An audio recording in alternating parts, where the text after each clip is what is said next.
Discuss ചെയ്യാൻ പറ്റുന്ന topic എന്താണ് ഡ്രോയിങ്സ് എന്നുള്ളതാണ്. എന്താണ് ഡ്രോയിങ്സ്?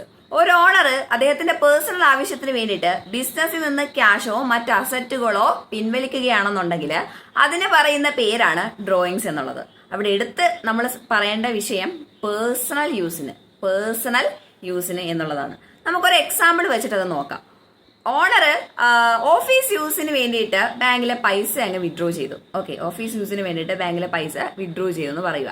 അങ്ങനെയാണെന്നുണ്ടെങ്കിൽ അവിടെ എൻട്രി വരുന്നത് ബാങ്കിലെ പൈസ കുറഞ്ഞു, അപ്പൊ ബാങ്ക് ക്രെഡിറ്റ്, ക്യാഷ് എന്ന് പറയുന്ന അസറ്റ് കൂടി, so cash debit, cash account debit to bank എന്നായിരിക്കും എൻട്രി വരുന്നത്. അവിടെ ഒരിക്കലും ഡ്രോയിങ്സ് വരത്തില്ല, കാരണം ഇത് ഓഫീസ് പർപ്പസിന് വേണ്ടിയിട്ടാണെന്ന് സ്പെസിഫൈ ചെയ്ത് പറയുന്നുണ്ട്.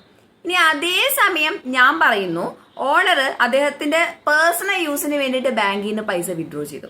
ഓണർ അദ്ദേഹത്തിന്റെ പേഴ്സണൽ യൂസിന് വേണ്ടിയിട്ട് ബാങ്കിൽ നിന്ന് പൈസ വിഡ്രോ ചെയ്യുന്നു പറയുകയാണെന്നുണ്ടെങ്കിൽ അവിടെ ഡ്രോയിങ്സ് വരും. കാരണം അവിടെ സ്പെസിഫൈ ചെയ്ത് പറയുന്നുണ്ട് പേഴ്സണൽ യൂസ്. ഓക്കെ, അങ്ങനെയാണെന്നുണ്ടെങ്കിൽ എൻട്രി വരുന്നത് ഡ്രോയിങ്സ് അക്കൗണ്ട് ഡെക്റ്റഡ് ടു ബാങ്കിൽ നിന്നല്ലേ പൈസ പോയ ബാങ്ക് എന്നായിരിക്കും. Okay, drawings account deducted to bank. So ഈ ഒരു ടോപ്പിക്ക് എല്ലാവർക്കും മനസ്സിലായെന്ന് വിശ്വസിക്കുന്നു.